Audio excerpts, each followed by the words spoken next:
Hello and welcome to my podcast. Do me a favor, subscribe to the John Keim Report wherever you get your podcast. You're watching on YouTube, hit that like button, hit that subscribe button. You can find us there as part of Ampire Media, Ampire. Always much appreciated when you tune in. Don't forget you can read my work on ESPN.com. Also, for you gold members, another private Zoom, 7:30 Eastern time on Thursday night. Look for the link on Thursday and join me there. Bring your questions. Those of you who joined me for the Santana Moss chat I felt like it was really good and informative. And those who didn't, I think you missed out. So on an opportunity to talk to a guy who had been here for a while, and we'll do more of those with various guys throughout the season. So, but I'll be doing them every week, and you can find out what's going on in the locker room, any questions you have, whatever. Bring them. Let's go. Let's chat. 7:30 Eastern time on Thursday. If you want to become a member, go to the Ampire Media YouTube page, see the word join, click on that. Find the gold level membership, and then you can join these private Zoom chats. The rest of you get the whole stuff after the fact. So anyways, join me there. So today I'm going to do, by the way, on Friday, I think I told you it was going to be on Thursday, but on Friday, I'm going to be joined by ESPN's Jordan Raanan talking about the New York Giants in the stepchild bowl, I kind of call it, because the Giants and the Commanders / Redskins have been the stepchildren of the NFC East for a little while. But there's a big difference between the direction of these two franchises. And we get into that. And I talked to Jordan about the perception of the Commanders, Jaden Daniels, and then the roster. He talks about Washington's roster. It's an outside perspective on what somebody from the outside thinks of this place. Anyways, join me with that on Friday. And then on Saturday, I'll do the 5 things I think again, and just leading into the game, things that I learned throughout the week, trying to provide insight into the Commanders, not only what's going on in the locker room with some players, but also, of course, about whatever the upcoming game is. So join me for that on Saturday. Now, let's get to it today. So today, couple things. I met with Jaden Daniels, Dan Quinn today, and then we get some injury updates, and you go in the locker room for about 45 minutes, etc. So today from Dan Quinn, a couple of injury things to update you on. Johnny Newton did not practice today. He did have, Quinn said he did a lot of conditioning on Tuesday, so they wanted to kind of sit him down today. They will have him practice tomorrow, and then probably, I'm guessing, on Friday, do a little similar to what they did last time. But we'll see. I think it's going to really be based on how he responds to Thursday's work, and then to determine what might be the case maybe for Sunday. To be honest, my read on it would be it still seems like it'd be a difficult thing for him to do to play on Sunday, given that you ramp him up one day and you sit him down the next. Like, it's not, I know they're trying to get him ready, but it seems like it might be, I just wonder if he was able to play, how much could he really play? I think that's the key. It's not just could he go in there and play a few snaps, but can you be part of a rotation? Because they did not play. John Allen and Deron Payne only played around 60% of the snaps. It's a lot less than they have been playing. Now, some of that was the Tampa heat and the humidity. But if you want to keep these guys fresh all year, and Quinn seems to be very big on keeping the veterans fresh, then you need to have that rotation. And if Johnny Newton can't be a part of that rotation, they're going to probably stick with Sheldon Day, someone like that.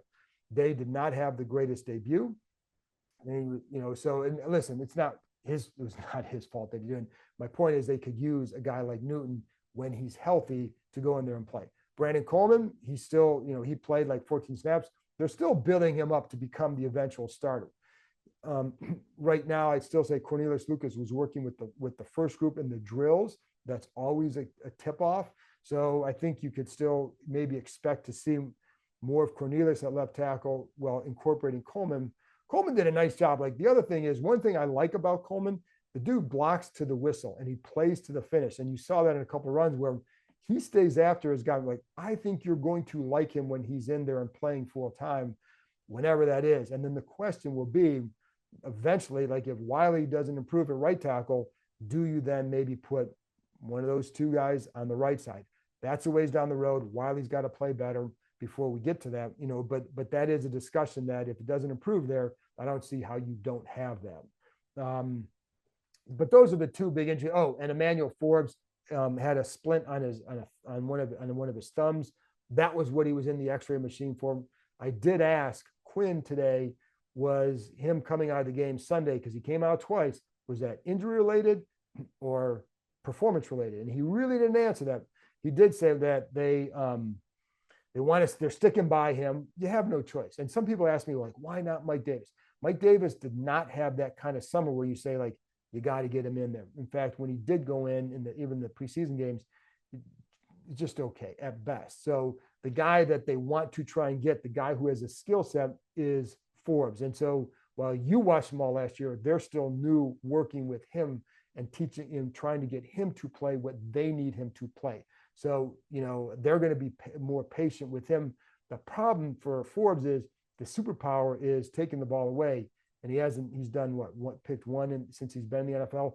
That has to become a bigger part of his game, but it's got to start with playing the right technique. So while you may be tired of this staff is now new working with him. And if they see something in him that can help, then they're going to stick with it. And also, again, watching practice all summer and watching the preseason games, Mike Davis did not really push him out of that. That's why Noah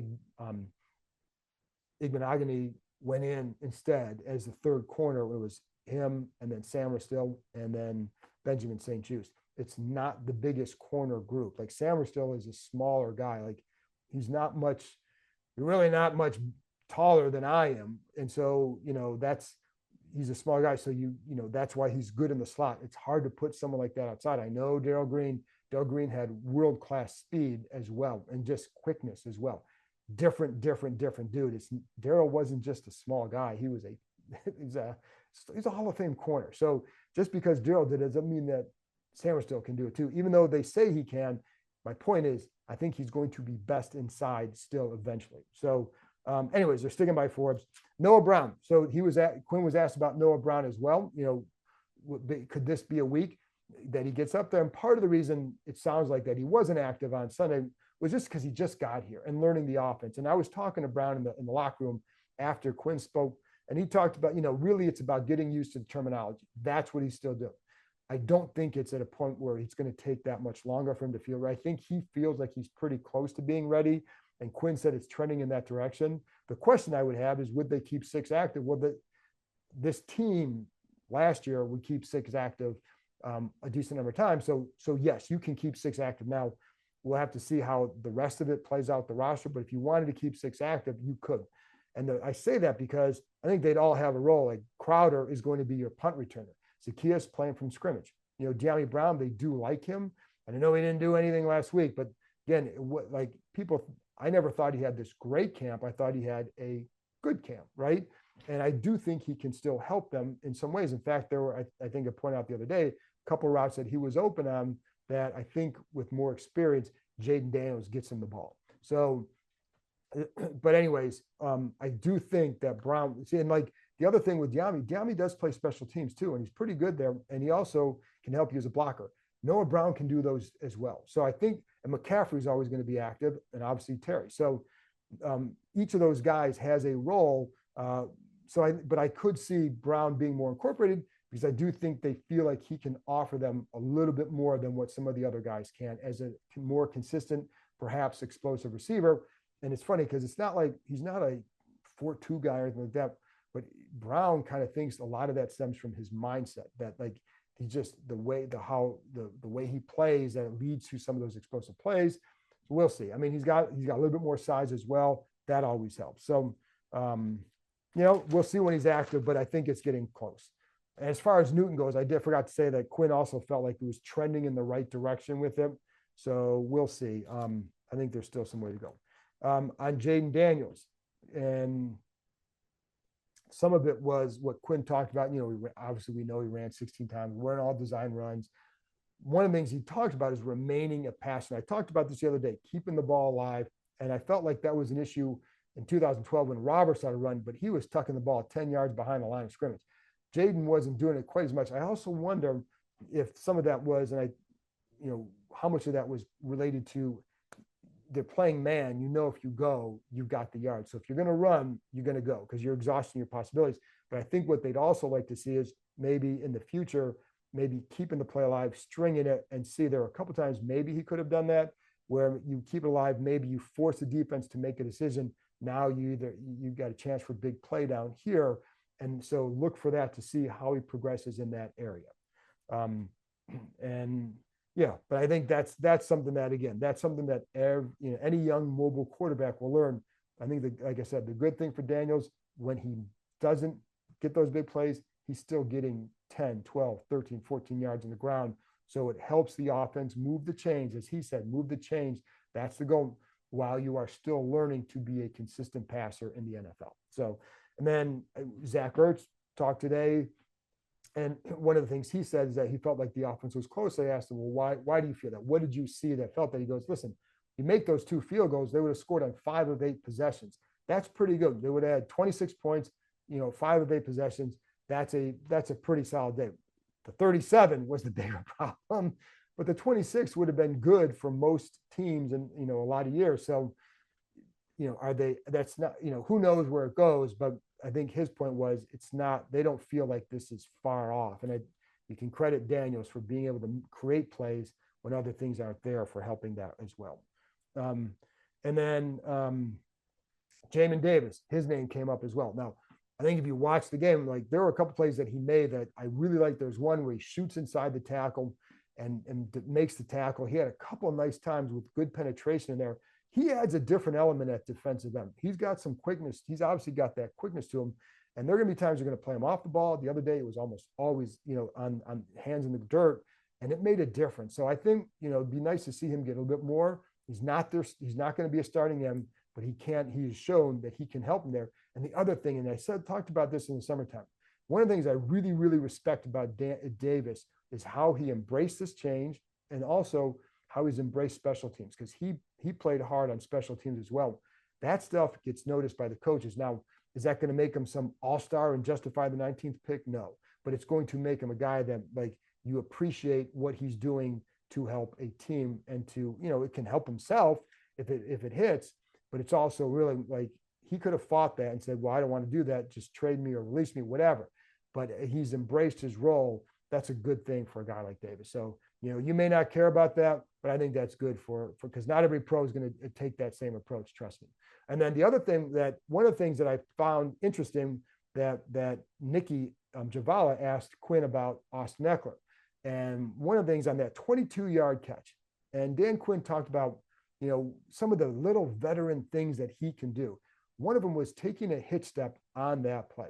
So if you watched it, he catches the ball. There's 2 defenders kind of splitting 2 defenders. They're both about 5 yards off, but he catches the ball. As he catches it, his foot is dropping. If you're a basketball fan, it's basically, he almost took a drop step, but it put him in position to gain yards after the catch, because he turns and he picks up 22 yards. He breaks the tackle, but he broke the tackle because there was space there. There was space there because of the footwork he took to get that extra space. And again, it starts with Quinn called it a hitch. I would call it, just like for visual purposes, a drop step in basketball. Get it, turn, now you're getting upfield. So it's a veteran savvy move, but I think it was a pretty good one. I think it's a pretty cool thing to point out. I love those little details, because those little details add up to big games like that 22-yarder. So, and then on Jaden Daniels, he talked.